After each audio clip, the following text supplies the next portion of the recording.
ഈ വാഹനത്തിന് തൊട്ടു പിന്നാലെ തന്നെ നമ്മുടെ പ്രതിനിധി ദീപക് മോഹൻ കൂടിയുണ്ട്. ദീപക്, ഇപ്പോൾ വയനാട് മേപ്പാടിയിൽ ബോബി ചെമ്മണ്ണൂറിന്റെ എസ്റ്റേറ്റിൽ നിന്ന് തന്നെയല്ലേ കസ്റ്റഡിയിലെടുത്തത്? പ്രത്യേകാന്വേഷണ സംഘം അടക്കം എത്ര പോലീസുകാരാണ് ഈ ബോബി ചെമ്മണ്ണൂരിനെ കസ്റ്റഡിയിലെടുക്കാനുണ്ടായിരുന്നത്? ആ കസ്റ്റഡിയിലെടുക്കുമ്പോൾ വളരെ പെട്ടെന്ന് തന്നെ പോലീസുമായി സഹകരിക്കുകയായിരുന്നു, അതോ അദ്ദേഹം നടപടികളുമായി മുന്നോട്ട് പോകുന്നതിൽ എന്തെങ്കിലും തടസ്സം ഉണ്ടാക്കിയോ?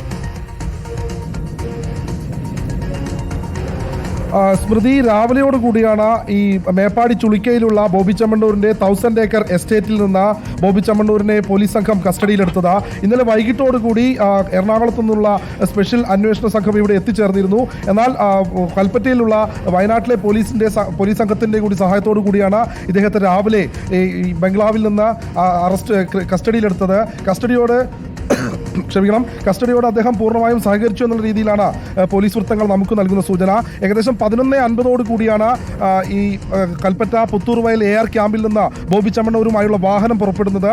ഇപ്പോൾ ആ വാഹനത്തിന് തൊട്ടുപുറകിലാണ് നമ്മളിപ്പോൾ അദ്ദേഹത്തിന് തൊട്ടുപുറകിലായി പിന്തുടർന്നുകൊണ്ടിരിക്കുകയാണ്. രാവിലെ മേപ്പാടിയിലെ ഈ ബംഗ്ലാവിൽ നിന്ന് കസ്റ്റഡിയിലെടുത്ത ബോബി ചെമ്മണ്ണൂരിനെ കൽപ്പറ്റയിലെ AR ക്യാമ്പിൽ എത്തിച്ചു. അതിനുശേഷം പ്രധാന കവാടം അടച്ചു. അങ്ങോട്ടേക്ക് മാധ്യമങ്ങൾക്ക് നിയന്ത്രണമുണ്ടായിരുന്നു. പിന്നീട് മറ്റൊരു കവാടത്തിലൂടെ പോലീസ് ജീപ്പിൽ ഈ ബോബി ചെമ്മണ്ണൂരിനെ ഇറക്കി അവിടെ നിന്ന് കൽപ്പറ്റയിൽ നിന്നിപ്പോൾ വയനാട് വൈത്തിരിയിലേക്കാണ് ഇപ്പോൾ വാഹനം എത്തിച്ചേർന്നിട്ടുള്ളത്.